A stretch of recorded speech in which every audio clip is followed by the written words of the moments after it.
You go to Dubai to see. But you have opportunity to do those things in your own home and let your own economy grow. You go to Israel today, you don't see people on the street because they are cultured. You go to houses of intellectuals, you don't see their children all running about like goats and dogs, you know, because they are cultured. Why don't we culture our own people? Then take it further to the civil service. Wherever you have the secretariat and all, quarter the people around there. The government can do it. Do it by direct labor. Get Nigerian intellectuals. The music that I'm putting in the background is by Nigerian.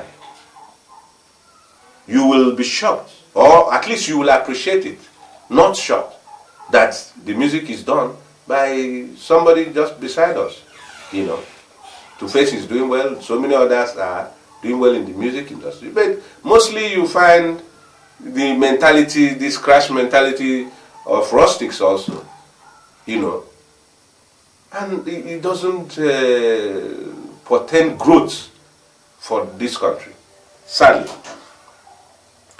I also want to talk about the usual touchy area. Today we talk about resource control, restructuring, and this and that. And I want to say, you go to China today, are they talking restructuring? Are they talking resource control? They are one country larger than the whole of Africa. You go to India, they have more than 2,000 languages, different ethnic groups. In Nigeria is just simple 3 major ethnic groups and a few others. And they cannot find peace among themselves because they refuse to be called. I was talking about restructuring. Every politician is now running around. We want restructuring, we want restructuring, we want resource control, we want this. Then they set up different kinds of agitations and all that. Different kinds of groups, guerrilla warfare to twist the hands of the president. I'm not a fan of restructuring. Conflicts in the Niger Delta erupted in the 1990s and have been rumbling on since then. Armed groups have been fighting for a larger share of the oil wealth created in the region. They argue that the government and multinational oil companies earn huge amounts while people here remain in poverty.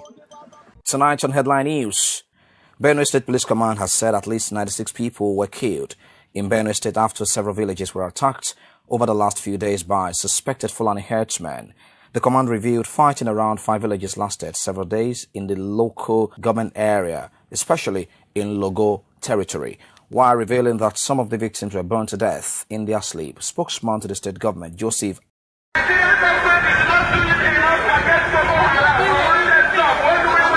name is Nnamdi. The reason why we're here today is to protest the killing of innocent women and children and men, for that matter, all over Nigeria, especially in the northern part of Nigeria.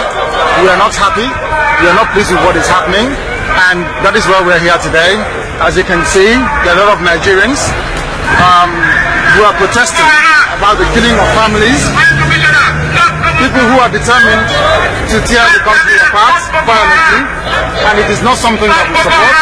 It is not something that we would like to see continue, and we are here today to send a clear message to the Nigerian government through the High Commissioner that what is happening in the country is unacceptable and we cannot accept it. If that continues, it will lead to the violent situation of the country. There will be no more Nigeria for anyone to go to. There will be no Nigeria for anyone to refer to. In fact, what is happening in Somalia today will be like a tea party. So we cannot allow this nonsense to continue. Something has to be done. And the consequences of the actions of terrorism in Nigeria must be driven home to the people, so that even the terrorists themselves will be able to understand that there is no mileage in where they're going. The only thing they can accomplish is the breakup of Nigeria. If they think that they can cower people, if they think they can force people to be coerced into a religion which is not theirs, then they are clearly mistaken. We are asking for peace. We are asking for people to get together. We are asking for everybody who loves Nigeria, who is associated with that country, to please prevail upon terrorism in Nigeria so we can bring it to an end. That is why a multitude of Nigerians are gathered here today. Those of us in the UK are determined to work with the government for peace. We are determined to work with the international community for peace. The one thing we cannot stomach is a repeat of 1966. What is happening today in Nigeria was the reason why Nigeria fought a bitter civil war for 3 years between 1967 and 1970. If this continues, there will be another civil war in Nigeria. And this time around, no place will be safe in Nigeria. This time around, nobody will be safe in Nigeria. So it is imperative that everybody who has the interest of the country at heart acts now and immediately to stop this nonsense. Of resource control. You know why? Because one, the resources belong to God. And as God's children, it's meant for all of us. Americans are here, Chevron. Dutch and Britons are here, Shell. The French are here, Elf, and so on and so forth. They are partaking in the resource. So why should my brother from the north not partake in the resource? Why should my brother from the south not partake from the same resource? Why should my brother from the west not partake from the same resource, and the one from the east?